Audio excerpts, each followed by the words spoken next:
Bueno, estamos nuevamente con un nuevo podcast y esta vez tenemos un invitado muy especial. Yo podría pensar que es un chico prodigio de 17 años y que hasta ahorita supe cómo se llamaba, porque normalmente la mayoría de gentes que lo conocen y que han visto parte de su trabajo es el Chino Monterroso. Pero voy a atreverme a preguntarle, ¿cuál es tu verdadero nombre, Chino Monterroso? Mi nombre es Oscar Monterroso, me llamo exactamente igual que mi papá. Ya. Sí, porque a veces los epítetos, los sobrenombres, los apodos, la gente termina conociendo más por ese nombre o por entonces mucha gente, por ejemplo, a mí me conoció por Chas, pero estamos hablando de 1524 más o menos, ¿verdad? Y ese tiempo, pues la mayoría de gente me conoce por Chas, ahora pues ya por Raúl, pero por mucho tiempo fue mi apodo o mi sobrenombre Chas. Entonces, Eh, es difícil a veces uno preguntar o uno hablar de sí mismo. Yo creo que a veces uno siente que es de mal gusto Ujú. el hablar de uno sí mismo, pero es importante que yo te pregunte, Chino, ¿quién es el Chino Monterroso? Bueno, pues es alguien que ha hecho deporte y así que toda su vida empecé a hacer karate desde que tengo un año literal, o sea, mi primera clase. Sí, solo duró media hora si no estoy mal. Para ser específicos, fue una clase de Bo. El Bo es un arma que manejamos en el karate, es la que usa Donatello de las Tortugas Ninja. Eh, Solo duró media hora y pues de ahí, dice que toda mi vida he hecho karate. Me hice cinta negra a los 6 años. A los 6 años. Ya. ¿Cuál es los grados que podríamos pensar? Bueno, hay diferentes escuelas, ¿no? Ujú. Está la Chitorriu en karate. ¿Qué otras escuelas hay? Está Schumann's, estamos nosotros. Hay muchas escuelas de Kempo, Lima Lama, Karate O. ¿Y todas tienen las mismas cintas o son diferentes cintas? Las cintas van cambiando dependiendo del estilo. Por ejemplo, las cintas de Kempo no son las mismas que las de nosotros porque nosotros hacemos Lima Lama. Al igual que los de Karate O. O sea, siempre va cambiando. Igual que la gente que hace Taekwondo, igual todo va cambiando. O sea, es dependiendo del estilo de cada... Escuela. Ajá, Y bueno, las técnicas imagino que son diferentes, ¿no? sí, sí.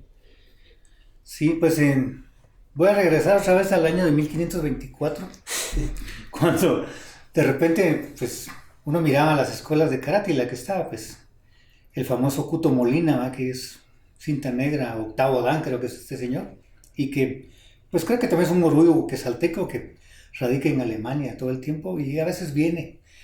Pero esa escuela nada más. Me acuerdo yo que miraba unos cintas verdes, cintas blancas, Gokyu, Nanakyu, me no acuerdo más que.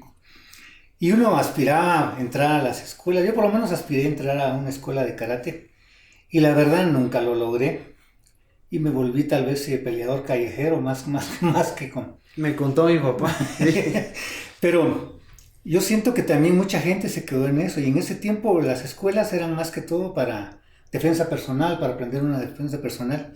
Hoy creo que ha cambiado, yo creo que hoy la modalidad también es como un deporte, es como una disciplina, es como parte de una formación de carácter y de una formación pues de personalidad y que al final, pues que es importante porque es una defensa personal que se tiene, pero no son armas letales en contra de las demás personas. Entonces, yo pienso también que hay un momento dado que platicábamos fuera de cámaras con tu papá y hablábamos cabalmente de tu infancia.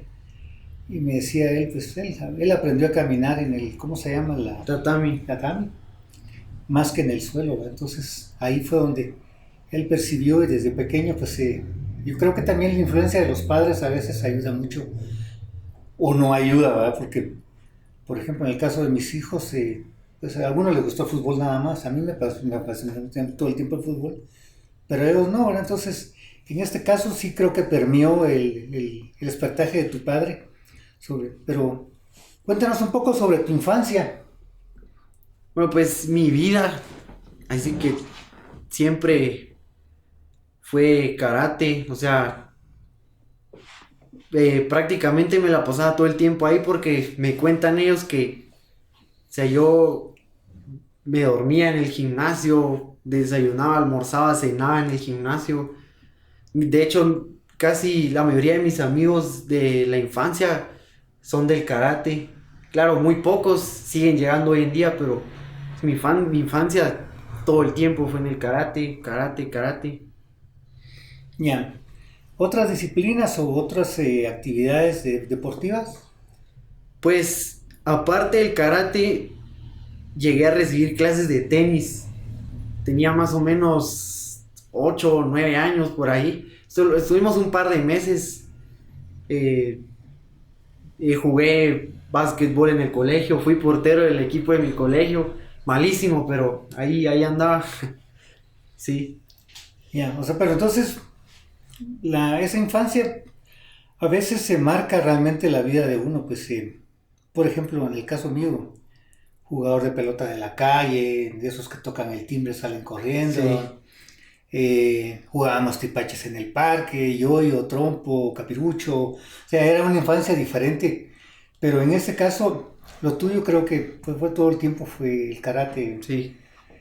Eh, Ahora bien,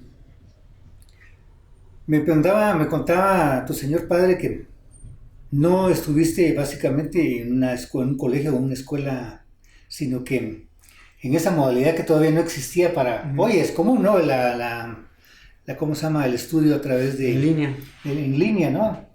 Hoy es común, pues por la pandemia se convirtió en ello, pero me contaba él que para poder tener disponibilidad de horarios y tener más tiempo para poder entrenar y estar más tiempo, pues, preparándote para todo lo que has sido, estuviste estudiando en línea. Ujú. ¿Cómo fue esa experiencia? Yo estudié en el colegio así presencial hasta primero básico. Entonces empezaron a salir unos cuantos problemas porque ya, o sea, la directora del colegio no le gustaba que estuviera faltando por ir a competencias.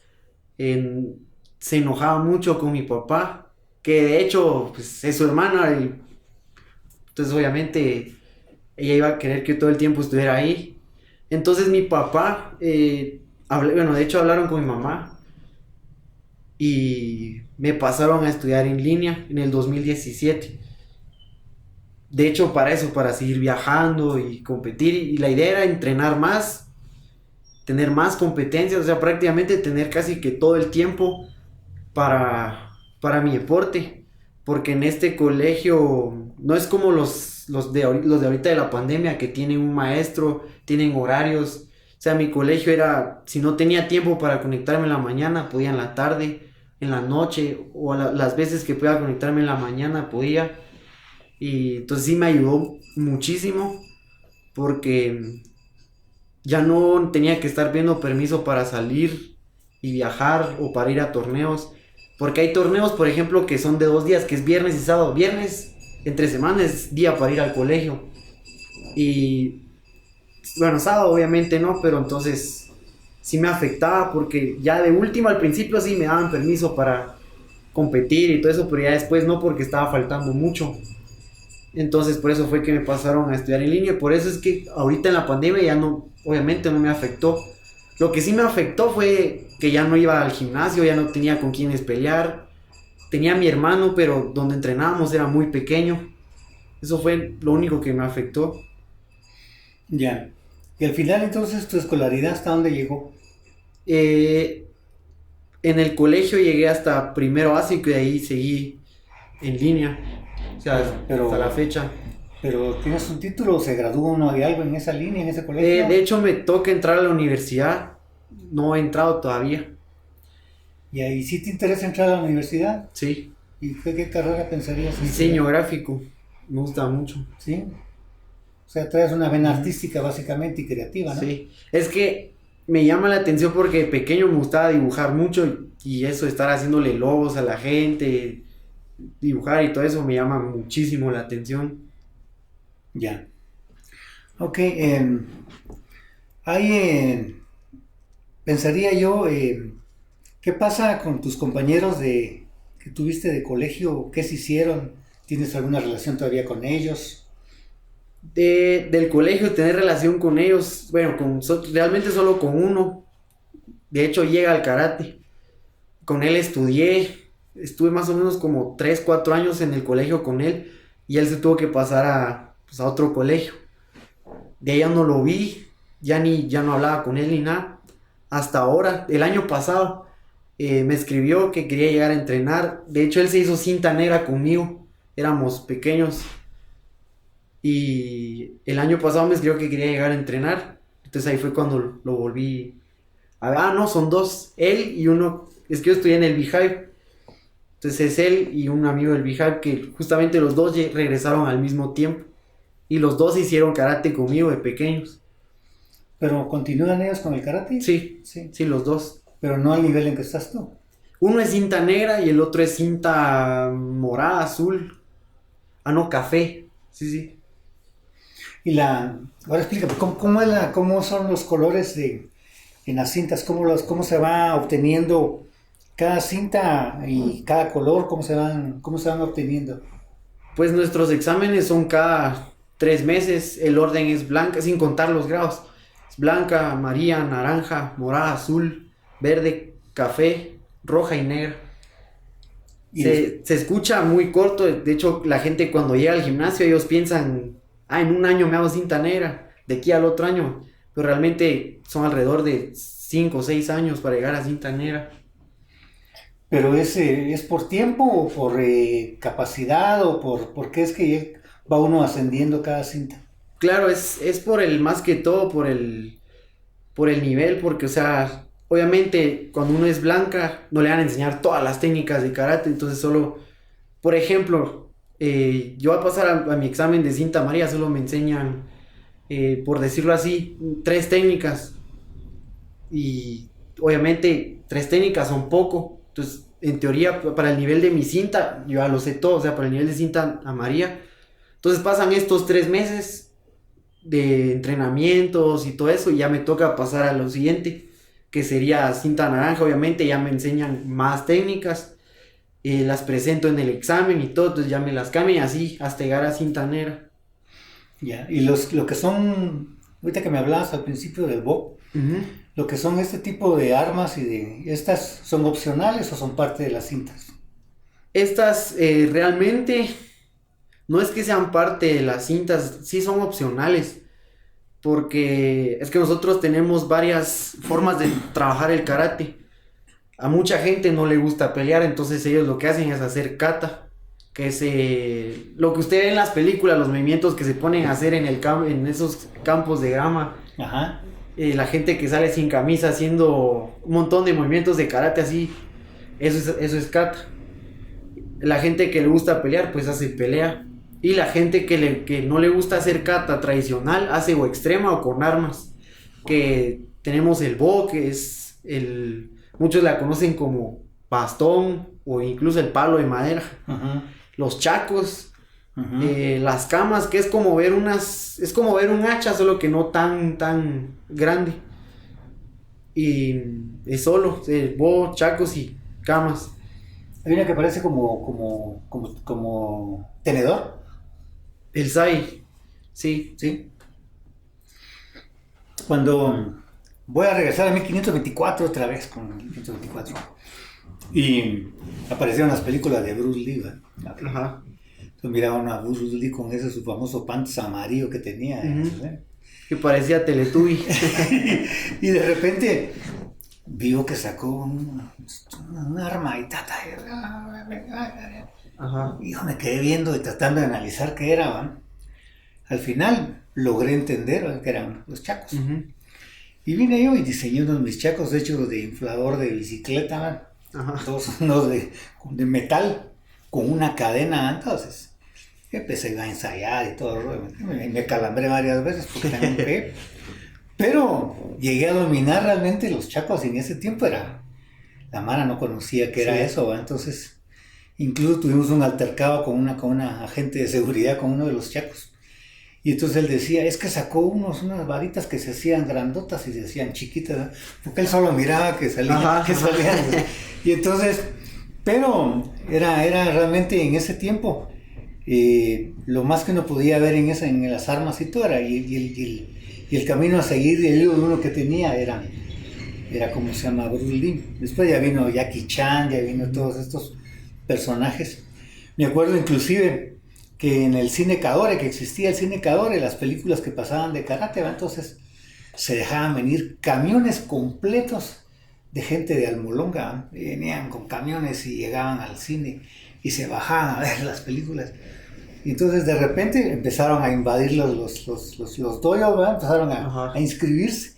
Y ellos preguntaban cuándo iban a aprender ellos a volar, ¿va? Entonces,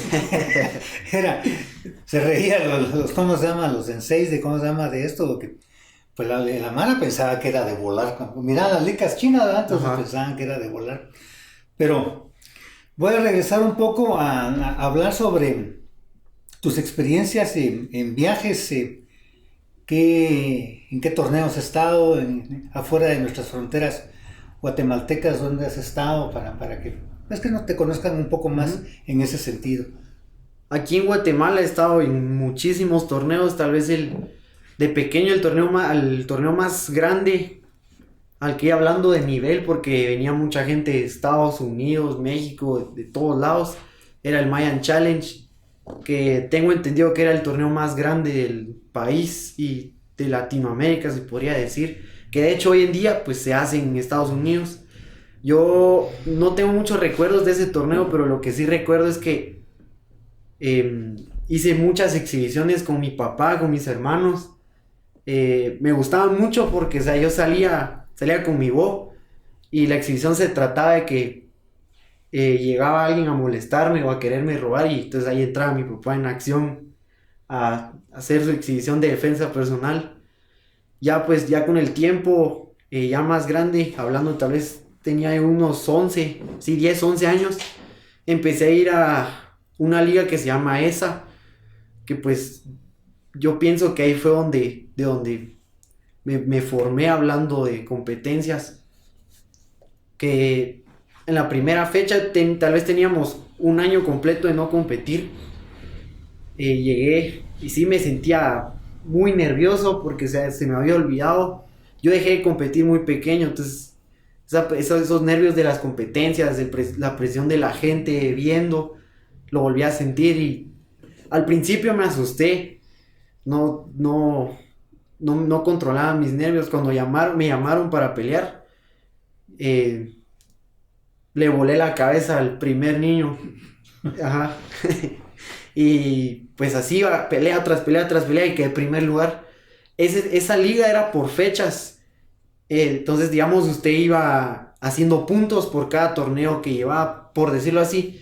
El primer lugar en cada torneo era de 10 puntos, el segundo de 5, el tercero de 3. Entonces, mientras más puntos usted iba acumulando, iba clasificando a las finales. Y gracias a Dios, pues en esa liga fue invicto. Primero, y llegó la última fecha, que eran las finales, y logré quedar gran campeón de esa liga. Y ese mismo año fue mi primer torneo afuera del país, que fue en Estados Unidos, en Orlando, Florida, que fue el Mayan Challenge, al torneo que le digo que iba de niño. Y para mí, pues el ambiente de estar en un torneo afuera del país fue otro rollo. O sea, estaba acostumbrado a sentir nervios por los torneos, pero, o sea, nervios de querer ganar. Y cuando fui a Estados Unidos, o sea, miraba a todos los gringos ahí calentando, era un montón de gente. Me volvió a dar esos nervios, pero ya de nervios de preocupación. Y era mi primer torneo afuera, o sea, me sentía asustado, por decirlo así. Y algo que hablábamos con mi mamá es que yo, cuando era pequeño, me ponía muy nervioso en los torneos antes de que llamaran para mis categorías. Y cuando llamaban para pelear, ella dice que yo me convertía porque no era lo que mostraba antes de pelear. O sea, yo me miraba muy asustado, me ponía muy nervioso. Y cuando me subían al tatami a pelear con otro niño, era otra cosa. Eran más o menos como 15 los que estaban en mi categoría esa vez. Y empecé pelea tras pelea, y me tocó la semifinal contra Brandon Taylor, se llama. Es campeón mundial de NASCAR, de muchas otras ligas. me ganó la semifinal y en ese torneo quedé tercer lugar. Al siguiente año volví a ir al Mayan Challenge. En ese quedé primer lugar en armas, que es la kata con armas, que era el bo. Y segundo lugar en combate, justamente con él mismo. Perdí la final, pero ya fue una final más pareja, por un punto me ganó. Y en la pasada me había ganado como por 3, 4. Y entonces fui agarrando experiencia, entonces ya sabía controlarme dentro de las competencias dentro y fuera del país. Entonces ya llegaba yo con otra mentalidad, llegaba con la mentalidad de querer ganar, sino ya no con la de a ver qué sale, va. Luego, al siguiente año fuimos al US Open, que es el torneo más grande del mundo, o sea, el que más gente va en el mundo. Digamos, las películas que ustedes ven, El Hombre Araña, Las Tortugas Ninja, la mayoría, no sé si ustedes vieron Crepúsculo, el que se convierte en hombre lobo. Uh-huh. Él compitió muchas veces en ese torneo, en el US Open, justamente de ahí lo jalaron, porque en ese torneo están las personas que llaman a la gente para hacer las películas. Entonces ahí estuve yo, ahí estaba literal lo mejor del mundo. Éramos como 20 en la categoría de armas y quedé cuarto lugar. Digamos, cuando usted compite en ese torneo, los primeros 4 lugares pasan de último porque ellos ya tienen 4 lugares, o sea, ellos solo esperan que toda la gente pase y ellos ya pasan porque ellos ya tienen su 1, 2, 3 y 4. Yo logré quedar en el cuarto, o sea, al cuarto le quité su lugar literal. Y hice pelea por puntos, hice pelea, ¿cómo es que se llama esta? Clash. Quedé tercer lugar. En combate quedé tercer lugar también. Y para mí, ha sido el mejor torneo que he ido, hablando de nivel, o sea, muy, muy, muy, muy bueno. Y de hecho, hablando de todo un poco, con mi papá estuvimos parados a la par de la tortuga ninja naranja, la que usa los chacos. Se llama Matt Emi. Yo ya lo conocía, ya lo había visto, ya lo conocía en persona porque él iba mucho a Mayan Challenge en Guatemala. Él hace chacos, o sea, yo lo tenía literal hacia la par. Y cuando regresé a Guatemala, vi en su Instagram que él estaba actuando para la película de Tortugas Ninja. Ajá. Y que él había sido el que había actuado en esas películas. Entonces me dio mucha cólera porque de haber sabido le hubiera pedido fotos y todo eso. Ajá. Luego, siguiente torneo fue en México, que fue el Championship de Star. Fue mi primer torneo en México, que quedé primer lugar en combate a puntos, y primer lugar en kata. Luego fuimos al Irish Open, que se fue en Europa, se fue en Irlanda. Ahí otro nivel también. Ahí fue mi primer Irish Open. Llegué con otra mentalidad.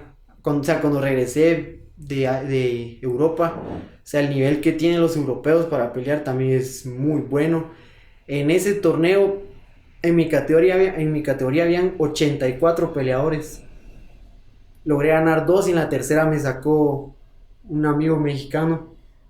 Y en la de armas también me dio mucha cólera porque empecé a hacer mi kata y todo. Digamos, cuando usted está moviendo el arma, es como cuando digamos que usted pasa a competir en chacos. Si usted bota los chacos, o sea, se le caen, está descalificado. O sea, no es de que le den chance de volver a pasar. O sea, si usted los bota, está afuera, iba muy bien y se me cayó el bo. Me descalificaron y solo éramos 3 en esa categoría. Luego vino esto de la pandemia y todos encerrados, no habían competencias, gimnasios cerrados. Como le digo, o sea, estuve todo el tiempo entrenando en mi casa. Con mi hermano era el único que me hacía ganas, porque ahí, o sea, en pandemia, dígame, ¿quién iba a llegar? O sea, si yo le decía a alguien, vente a mi casa a entrenar, no, porque a lo mejor vos me pegas el COVID o yo te lo pego a vos. O sea, en ese tiempo todos andaban asustados. Pues gracias a Dios, pues toda mi familia hace karate y mi hermano estaba activo dentro del karate en ese tiempo. Entonces con él entrenábamos, yo hacía mucho bo. Como no podía ir al gimnasio, me ponía en el garage de mi casa a hacer bo.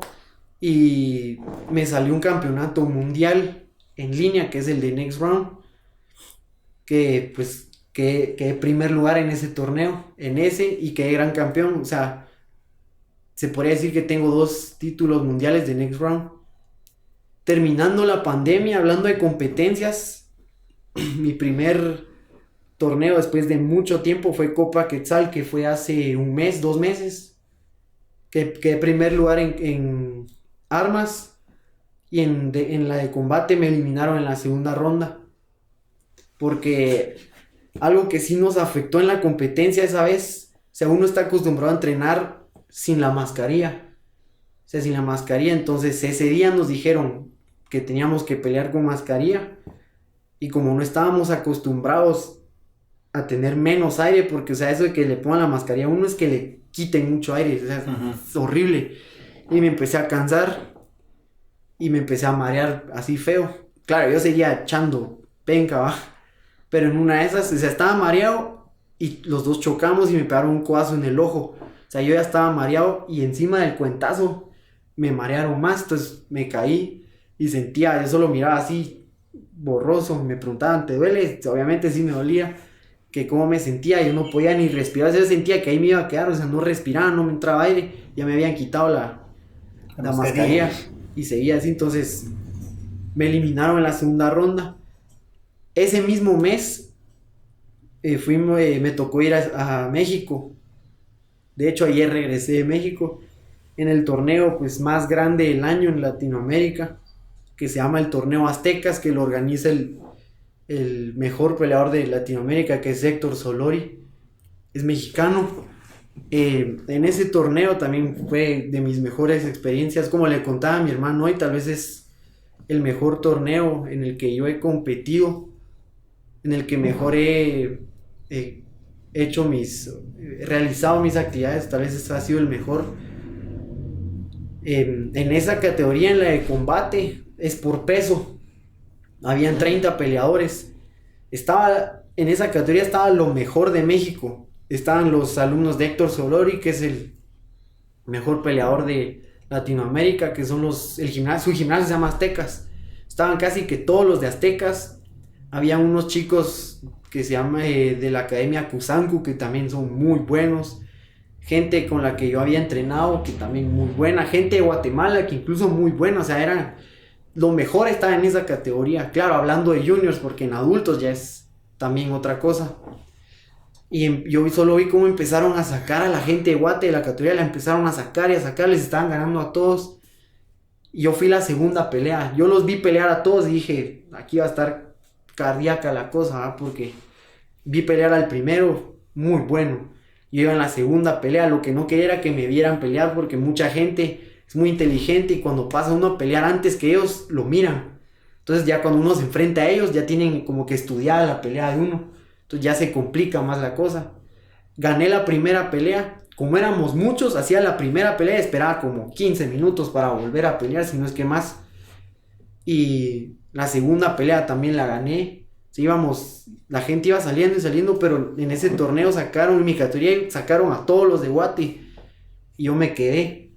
O sea, a mí no me habían sacado todavía. Entonces iba pelea tras pelea tras pelea. En la semifinal me tocó un cuate muy bueno de Aztecas, que es alumno de este Héctor Solori, que también gané esa pelea. Entonces esa pelea me preocupaba un poco porque ya lo había visto pelear, porque él había venido a Guate un montón de veces y gané.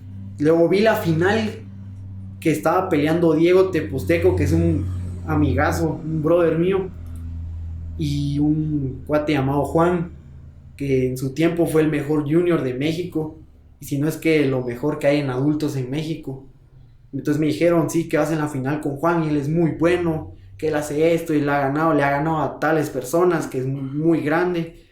Y para ser honesto, sí me preocupé un poco, porque dije, si es cierto lo que dice, sí está difícil. Y yo lo vi pelearse, el cuate muy bueno, que estaba sacando a todos así bien fácil, o sea, les ganaba por diferencia tal vez de 5 o 6 puntos, a todos los estaba sacando así feo.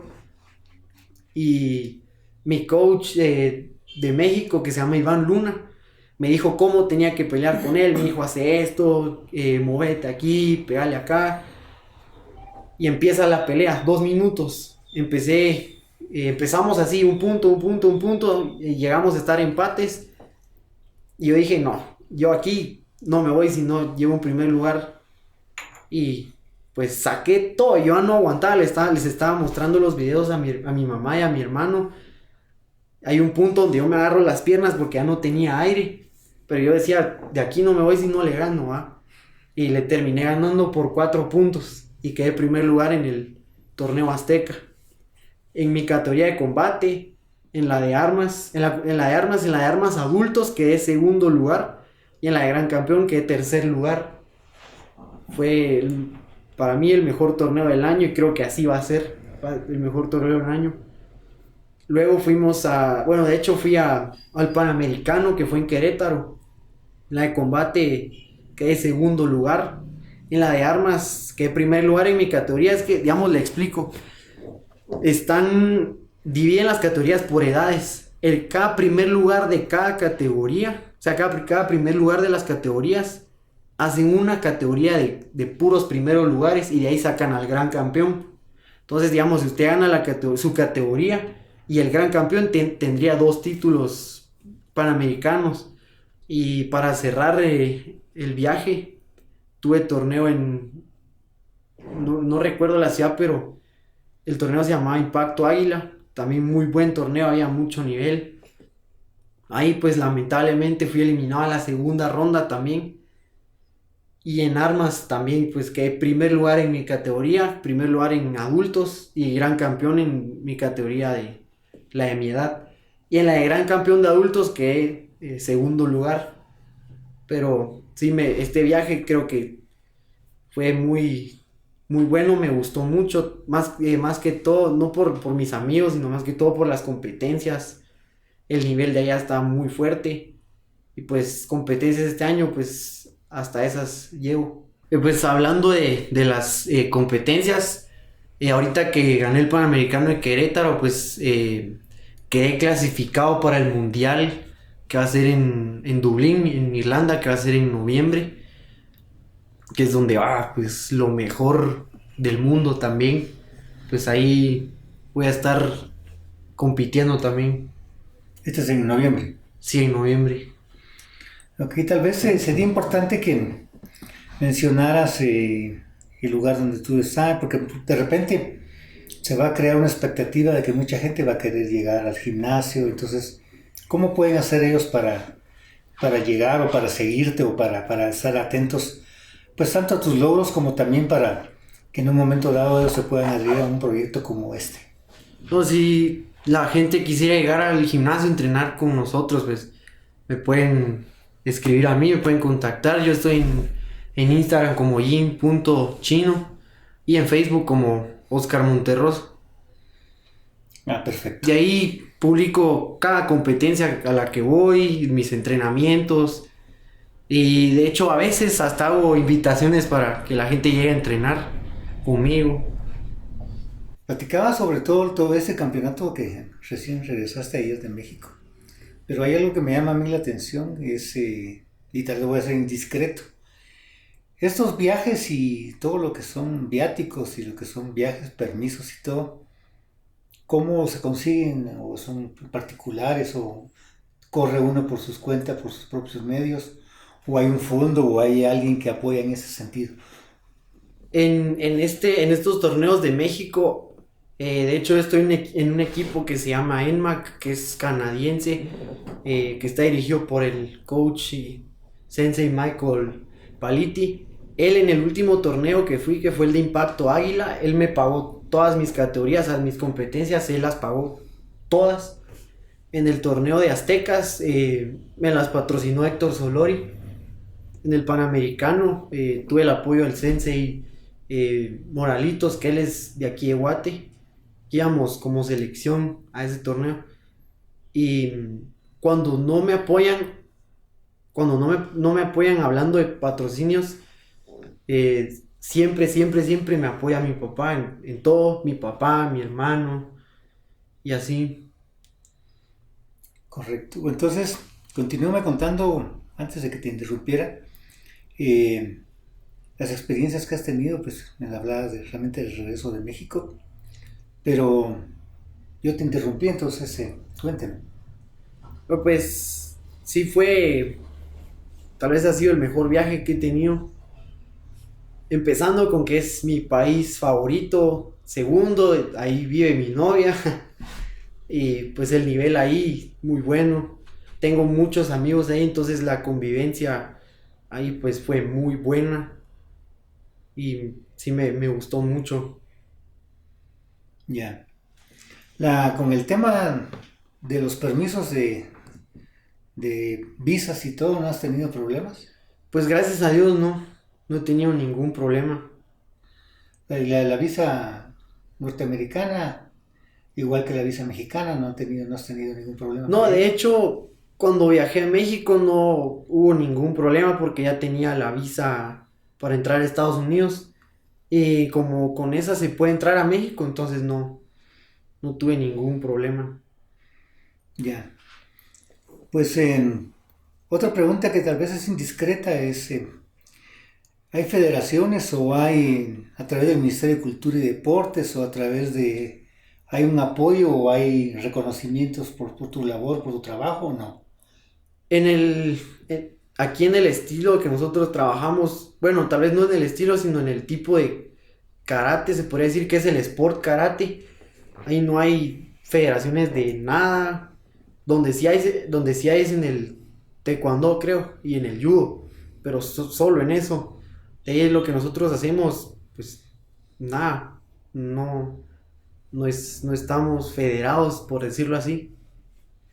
Ya, y en parte de ayudas gubernamentales o del Estado tampoco hay. Absolutamente nada. Pero ¿es porque no se ha tocado esas puertas o porque realmente no ha habido alguna respuesta? Pues yo sí, en ese caso sí desconozco un poco, la verdad. Ya, sí, porque no. Bueno, realmente yo creo que en ese sentido yo no veo que haya bajo el Ministerio de Cultura y Deportes. Pues yo creo que siempre le apuestan más al fútbol que a Ujú. otros No, deportes. y algo que sí nos molesta a mucha gente es que, o sea, el fútbol, o sea, sin ofender a los que les gusta el fútbol, o sea, el fútbol aquí, si lo quiere, lo digo así, la gente que hace karate ha dado muchos más resultados para el país que la selección de fútbol. Por ejemplo, nosotros en Guatemala tenemos a los dos mejores peleadores del mundo, que es Enrique Letona y Jason Letona, que pues ellos han traído cantidad de títulos mundiales de Europa, de Estados Unidos, cosa que el fútbol aquí en Guate no ha hecho. Bueno, sí, yo creo que la, tal vez el caso tuyo no es muy particular el hecho que hayas ingresado desde pequeño realmente al karate. Yo creo que también muchos de los, como Letona o otros de ellos, imagino que ha sido esa misma metodología, o sea, desde pequeños Ujú. han sido, ¿cómo se llama?, asistidos en ese sentido. En Guatemala ese es un problema, que no hay unos semilleros de los deportes, entonces se pretende llegar a uno a entrar a campeonatos o a tratar de, ¿cómo se llama?, de sobresalir, ya estando uno grande y mal formado, ¿verdad? Entonces, lo mismo estuve yo, por ejemplo, con el badminton. Hicimos la primera federación de badminton en Quetzaltenango y logramos irnos a los Juegos Nacionales de Jalapa. Traje la tercera raqueta de allá, pero realmente el nivel en que se estaba manejando en ese momento pues era muy bajo, ¿verdad? Y comenzaba el badminton en Quetzaltenango. Eh, Entiendo que tienes otras disciplinas como kickboxing o como no sé qué otros nombres, Ujú, jiu-jitsu. jiu-jitsu. ¿Qué otras tienes? Hablando de artes marciales, solo hago karate y jiu-jitsu. Y afuera, o sea, afuera del arte marcial hago calistenia, que es, sin poner al karate, es mi deporte favorito. O sea, yo cuando vi la calistenia, o sea, fue algo que me gustó, vi a mucha gente así, tora, haciendo cosas en las barras, poniéndose de cabeza. O sea, no tenía ni idea de qué era eso, o sea, ni siquiera sabía que la calistenia existía, o sea, solo miraba a la gente colgada de las barras. Y entonces yo lo empecé a hacer en el gimnasio. Nosotros hacemos CrossFit en el gimnasio. Claro, hoy en día ya hacemos calistenia. Pero en ese tiempo yo me ponía a hacer lo que miraba en los videos. Y pues cuando empecé, tuve la oportunidad, por medio de mi papá, de empezar a entrenar calistenia ya así como es, con un profesor de Guatemala, que pues fue el que me enseñó todo lo de calistenia, todo lo que yo sé de calistenia, él me lo enseñó y me encantó muchísimo. Y pues puse yo mi gimnasio de calistenia, que es ahí mismo donde damos karate. Llevo haciendo calistenia, llevo 2 años.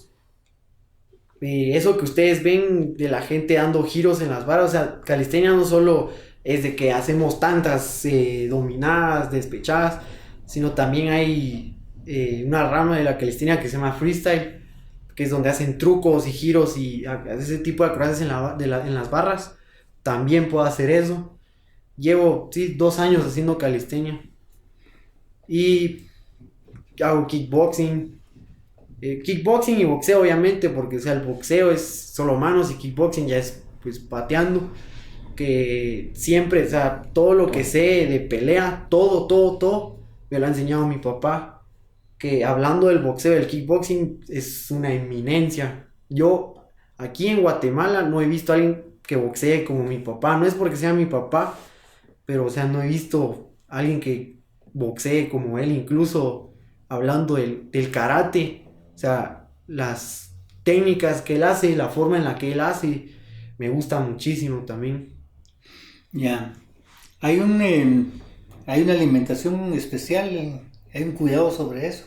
Pues esa es la pregunta que mucha gente me hace, o sea, me dicen que qué dieta hago, que si llevo dieta, que si me prohíben comer esto, lo otro. Yo la verdad, dietas no he tenido ninguna.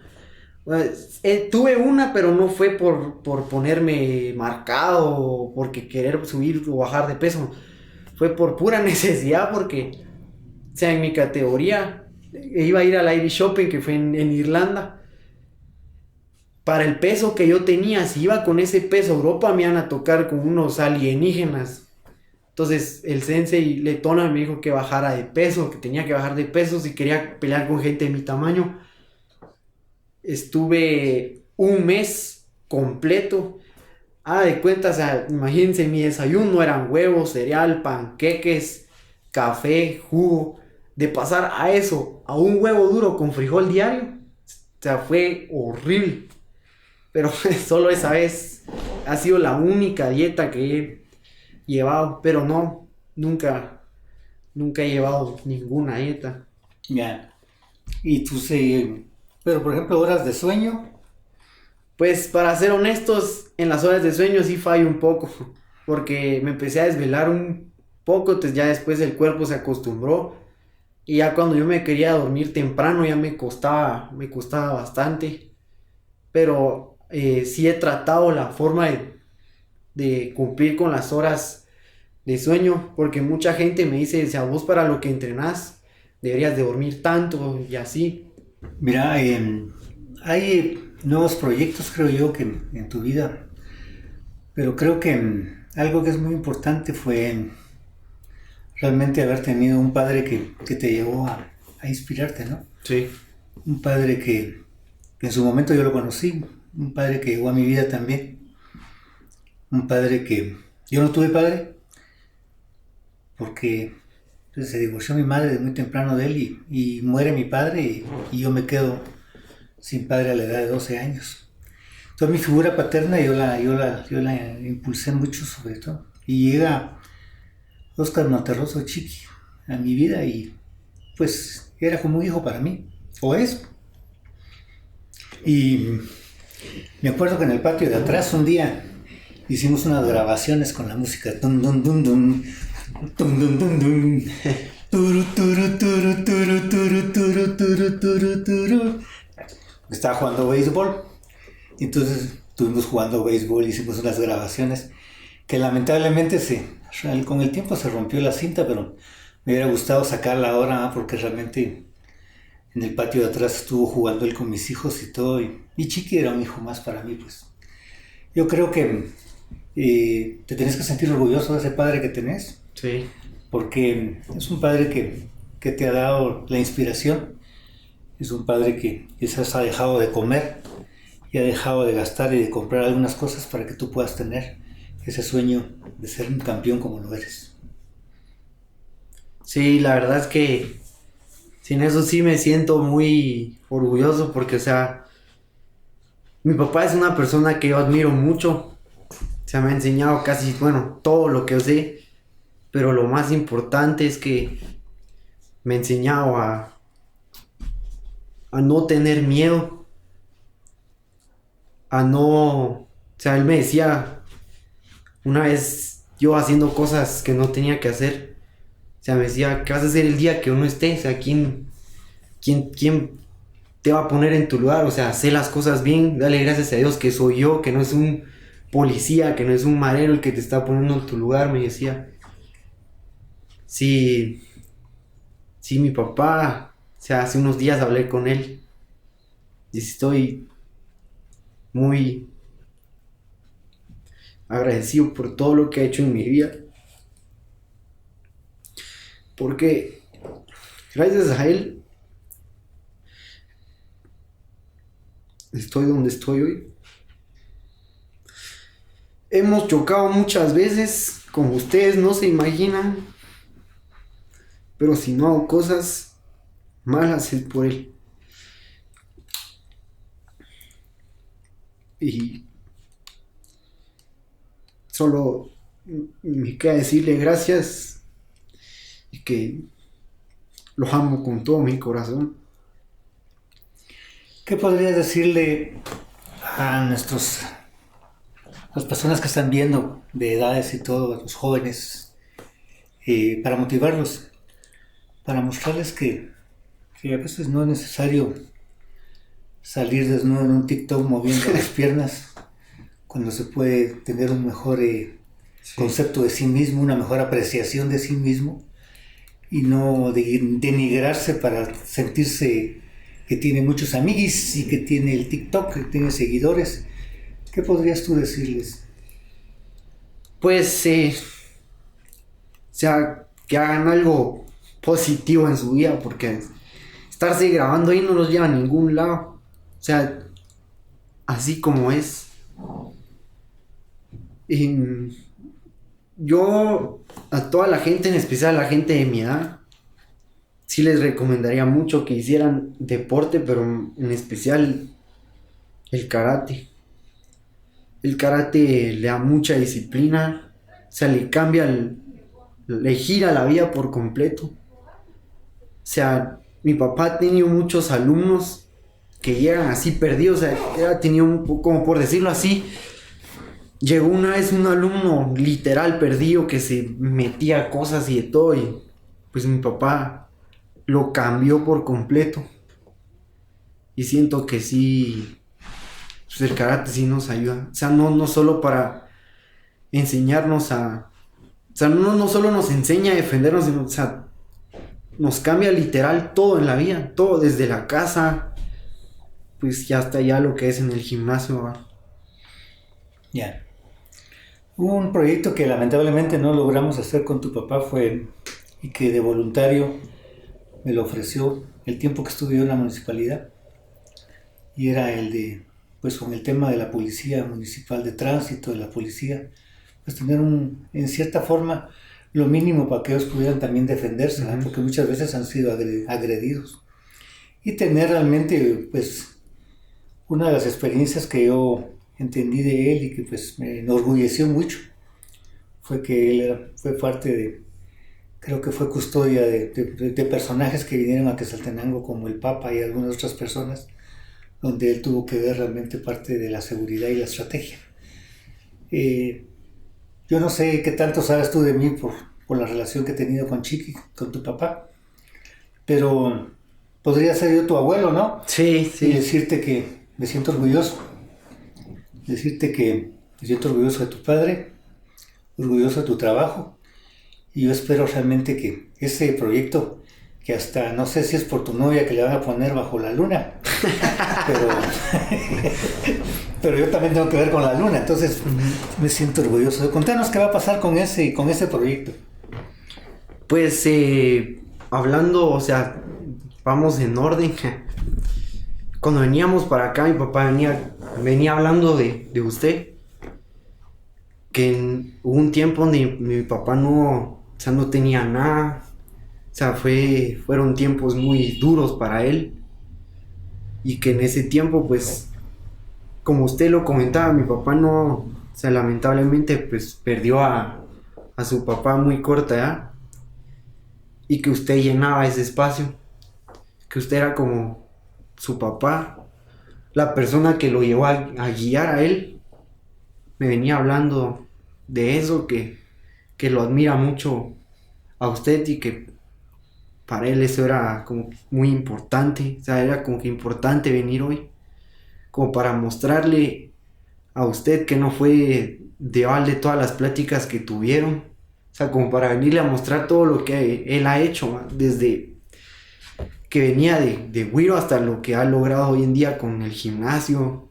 con todo lo que con todo lo que ha hecho. Ya. Pero contame pues entonces cómo está el tema de Bajo la Luna. Pues este torneo es el 29, si no estoy mal. Va a ser en... Sí, 29. 28 del otro mes. Va a ser en Chetulul. Ese torneo va a estar muy, muy bueno. Tal vez va a ser el mejor que él ha hecho. Porque viene mucha gente. Viene gente de México.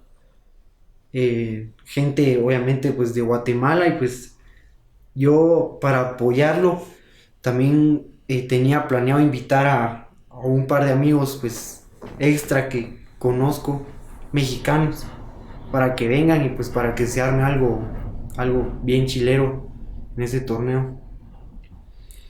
Bueno, creo que hemos llegado casi al final de este podcast, un podcast que tuvo una amalgama y un tejido de muchos sentimientos, ¿verdad? De emociones y todo, y que respeto tus lágrimas, respeto que eso muestra pues que dentro de ti, a pesar de ser un guerrero, a pesar de ser un hombre fuerte, un hombre que en su momento le tiene pánico escénico al tatán, pero que cuando ya está dentro del tatán ya él pues toma la postura que debe tener. Y creo que no solo es el orgullo de ser un atleta, el orgullo de ser pues un karateca, sino que también estás aportándole a Guatemala un nombre. Uh-huh. Y siendo localistas estás aportándole a esta Quetzaltenango que todos amamos, ¿verdad? Que tu padre también como lo ama. Estamos aportando realmente un legado de personas que pueden hacer las cosas bien y que en un momento dado Quetzaltenango vuelve a brillar nuevamente en las estrellas de decir pues que Quetzaltenango no solo tiene músicos, Quetzaltenango no solo tiene bohemios, poetas, científicos, sino también tiene deportistas que le dan nombre y que le dan brío a esta Quetzaltenango. Muchísimas gracias por estar aquí, Chino, y esperamos entonces más de ti. Yo creo que hoy, después de este podcast, mucha gente te va a seguir, mucha gente va a entender que las cosas se pueden hacer cuando se quieren hacer. Sí, muchas gracias por la invitación. También para mí me gustó mucho. Y sí, como usted dice, o sea, a pesar de ser uno karateca, de ser una persona que está acostumbrada a muchas cosas fuertes, pues sí, como usted dice, ya en el tatami ya es guerra total. O sea, ahí, como dice mi papá, a vencer o a morir. Pero sí, muchas gracias.